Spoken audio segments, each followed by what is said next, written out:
और सर बड़ा हंगामा है भारत में, आप जैसे देख रहे हैं कि कैनेडियन प्राइम मिनिस्टर ने जो स्टेटमेंट दिया उसके बाद से आप क्या कहेंगे?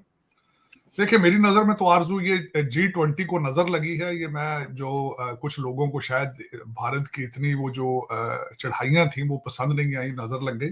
लेकिन it's not a big deal at all. उसकी वजह ये है, ये जो सारा भारत में हुआ है, इसको डॉक्टर जयशंकर साहब ने इसको कहा है कि this is the vote bank politics. इसको वाकई लग भी इसी तरह है, क्योंकि ट्रूडो की पॉपुलैरिटी कनाडा में काफी अरसे से जो है वो वीक है। इन्फ्लेशन आउट ऑफ कंट्रोल है, अनएम्प्लॉयमेंट है। सिर्फ घरों को लोग बेच बेच के, जिस तरह पाकिस्तान में प्लाटों की इकानमी है, वहां भी घरों की इकानमी चल रही है। और बहुत बुरा हालात था कनाडा से, बल्कि इससे पहले भी, इस वाकये से पहले ये नोट किया जा रहा था कि भारतीय जो हमारे कैनेडियन थे वो कनाडा को छोड़ छोड़ के तो वापस जा रहे थे। ट्रकिंग की बुरी हालत थी इकानमी, क्योंकि मेरा तो साथ नेबरिंग कंट्री है, बहुत दोस्त है, मुझे पता है वहां के इकानमी के हालात क्या थे।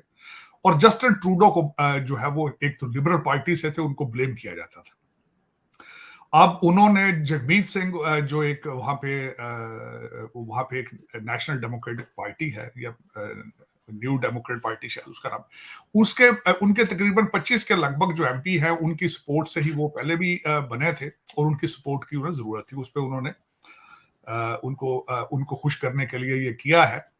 लेकिन एक हेड ऑफ स्टेट, जो कि कनाडा एक, मैं समझता हूं कि एक बड़ा कंट्री है, उसको बगैर किसी प्रूफ के, बगैर किसी एलिगेशन के अपनी असेंबली के अंदर इतना बड़ा इल्जाम लगा देना, और फिर उसके ऊपर इतनी मार्केटिंग करनी, फिर सारी दुनिया को कोशिश करना, साथ लेकर उसको कन्विंस करने की कोशिश, नाकाम कोशिश।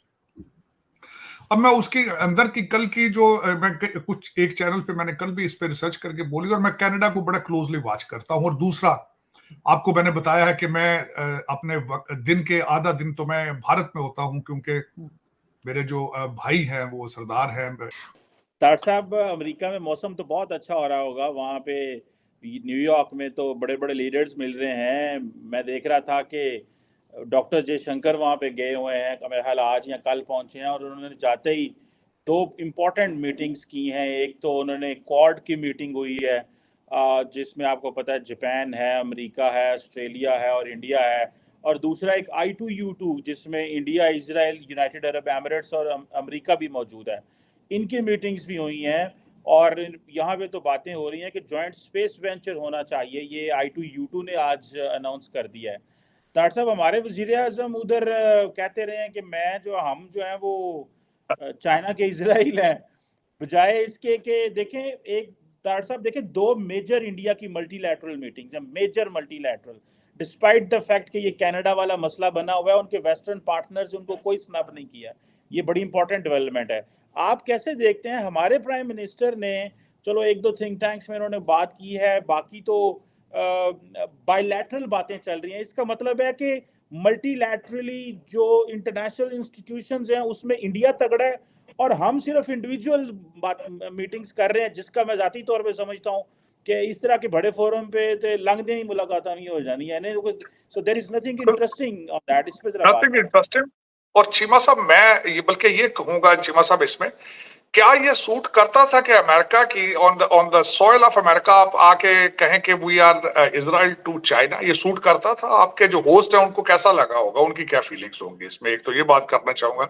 और दूसरा, आप किस तरीके से इजराइल है चाइना के साथ IMF के पैकेज भी आप कोशिश करते हैं कि वो भी मिले, और फिर आप उनसे अगर IMF वाले आज आपको कर, और दूसरा, पिछले 3.5 साल आपने CPEC बंद करके रखा है, बिल्कुल पिछली गवर्नमेंट ने, PTI गवर्नमेंट ने। आप किस किस्म के इजराइल हैं? यहाँ पे ये बताना चाहूंगा कि अमेरिका का इजराइल बनना इतना आसान नहीं है। अमेरिका की फॉरेन पॉलिसी का हिस्सा है almost unconditional support of Israel. और दूसरी सबसे बड़ी बात यह है कि इजराइल जो है उसको कहा जाता है कि the only true democracy of middle east, एक। और दूसरा, इस वक्त टेक्नोलॉजी पे जो ग्रिप इजराइल की है और डिफेंस आर्मामेंट जो है उसमें इजराइल का they don't have any competition. इस वक्त जो भी IT का स्टार्टअप है वो शुरू इजराइल से होता है।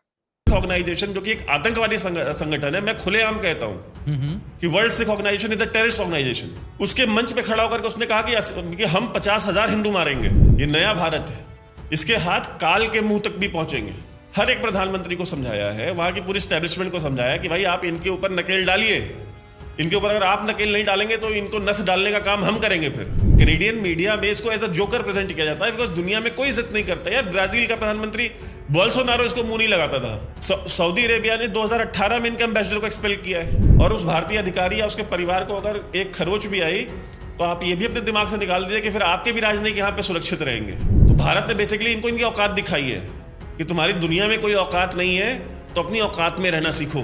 सबसे पहला काम, गुरुद्वारों पे कब्जा करो। दूसरा, लोगों को डराओ धमकाओ, मारो पीटो। तीसरा, ड्रग ट्रैफिकिंग करो। गाड़ियां चोरी करने का रैकेट चलाते हैं, ये चोर भी है। अरे चोट्टे एक नंबर के हैं। जितने भी खालिस्तानी हैं ये गुरुद्वारे पे कब्जा करते हैं, वहां से पैसा मिलता है, कम्युनिटी की लीडरशिप मिल जाती है। ये देखिए एंटी हिंदू जो है, इनका सारा रवैया आज से नहीं है, ये 80s से। आपको याद है जब ये भिंडरा वाले हुआ करता था, भिंडरा वाले खुद ऑन रिकॉर्ड है कि वो स्टेज पे खड़े होकर बोल रहा है कि 50,000 हिंदू मार देंगे हम। यही बात अगर आपको याद हो, तलविंदर परमार ने भी बोली कि न्यूयॉर्क में खड़े होकर हम 50,000 हिंदू मारेंगे। आपको भरोसा दवाना है, जिन्ना चेर तक 50,000 हिंदू असि कत्ल नहीं कर देंगे, सारी लमंगे। आप ये नहीं कर सकते कि आप कनाडा में बैठेंगे, अमेरिका में बैठेंगे और भारत में बॉम्ब ब्लास्ट कराएंगे और आप वहां पे सुरक्षित रहेंगे। इस दुनिया का कोई कोना आपके लिए सुरक्षित नहीं रहेगा। चाहे पाकिस्तान हो, चाहे चाइना हो, चाहे अमेरिका हो, चाहे यूके हो, चाहे दुनिया का कोई भी कोना हो, हम आपके घर में घुसेंगे और वहां घुस के मारेंगे। क्या जो कनाडा में रहने वाले जो कैनेडियन सिटीजन्स हैं, मुझे बताइए, क्या वो चाहते हैं ये वो कनाडा को पाकिस्तान बनाना चाहते हैं? अरे तुम्हारा जो बाप था भिंडरा वाले, जब वो नहीं लड़ पाया, वो कुछ नहीं उखाड़ पाया, तो तुम्हारे से चूजे बेचते क्या है बे?